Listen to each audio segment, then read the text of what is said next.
on loving for real in a time when nobody wants to stay. All right, sit down and listen up, because what I'm about to say might rub you the wrong way, might even piss you off. But hey, someone had to say it, and if no one else has, then I guess it's on me. We're living in an era where love has become a bad joke. It's turned into an Instagram filter on Valentine's Day, a rehearsed TikTok dance, a deep caption hiding a passive-aggressive jab. Everything looks cute on the outside, hearts and romantic playlists, but inside, it's hollow, shallow, fragile like a crystal glass in a toddler's hand. And get this, here's the irony. Right in the middle of this emotional chaos, the Bible drops a verse that, man, feels like it was written to slap this generation in the face and remind us what real love is supposed to be. Love is patient. Love is kind. It does not envy. It does not boast.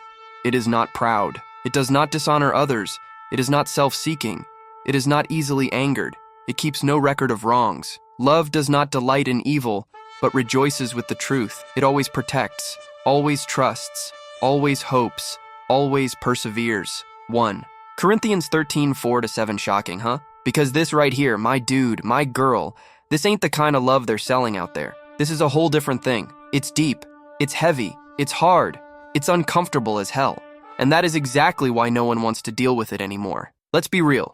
What does everyone want today? They want to love when it's easy, when everything's flowing, when the other person gives head scratches, pays for Uber Eats, and posts cute couple pics. But when the silence hits, the misunderstandings start, the "I'm not feeling okay today" comes up. Game over. Every man for himself. It's unfollow, ghost, block, bye. But the kind of love the Bible talks about, this Corinthians kind of love, it doesn't survive off good times. It shows up in the trenches. You get me? To love is to be patient. And tell me, who's patient these days? Everyone wants replies in 2 seconds. If the crush takes too long to reply on WhatsApp, the anxiety kicks in. The drama begins. To love is to be kind. And I ask you, how many people do you know who stay kind even in an argument? Who choose words that heal instead of words that wound deeper? Now check this out. It is not self-seeking. Boom. That hits, right? Because love turned into a business deal, a trade, a "what do I get by being with you" kind of transaction. People get into relationships to promote themselves, to build their brand, to fill a void, to have someone to tag in their stories. But the other person? Whatever. If they're no longer useful, if they disagree, if they don't feed my ego, I'm out. The truth is, modern marriage has turned into a contract with an instant cancel clause. You raise your voice? Bye. You don't agree with me? Bye. You gained weight? Bye. No more spark? Bye. Don't make me happy 24/7? Bye. Because people confused empowerment with selfishness, confused freedom with recklessness, confused self-love with narcissism. Everyone's loving themselves so damn hard there's no room left to love anyone else. And then when the Bible says, love is not easily angered, it keeps no record of wrongs, it feels like a joke, right? Because nowadays, any tiny thing is enough to set people off. One wrong word, a misunderstood text, one off moment, and boom, the whole relationship crumbles. What was once love turns into a game of who can hurt the most. And now this part, it always protects, always trusts, always hopes, always perseveres. Tell me, who's still down to suffer, believe, wait, and endure for love? Who's still got the guts to stick around, to start over, to swallow their pride and say sorry, to forgive, for real forgive without bringing it up again next week? Tough, right? Because it hurts, and no one wants to feel pain anymore. We want pleasure, comfort, convenience. But hey, real love does hurt.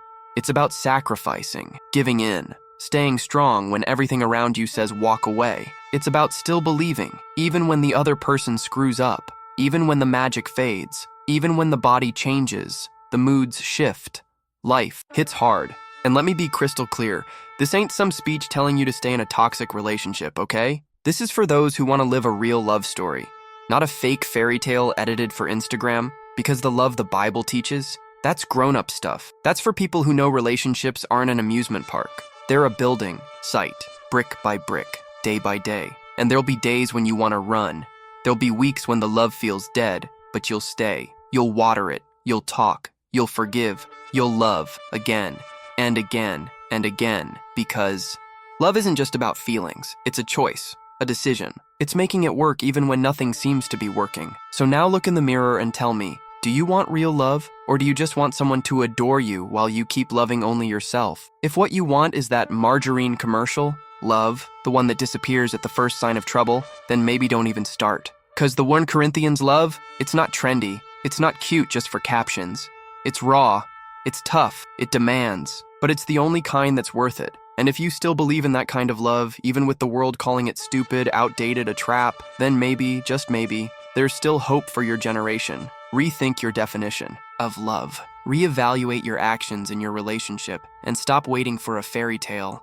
Start building a real story, because at the end of the day, only the couples who understand that love is an act of courage are the ones who'll make it. So, are you gonna be brave, or are you gonna keep running when things get messy?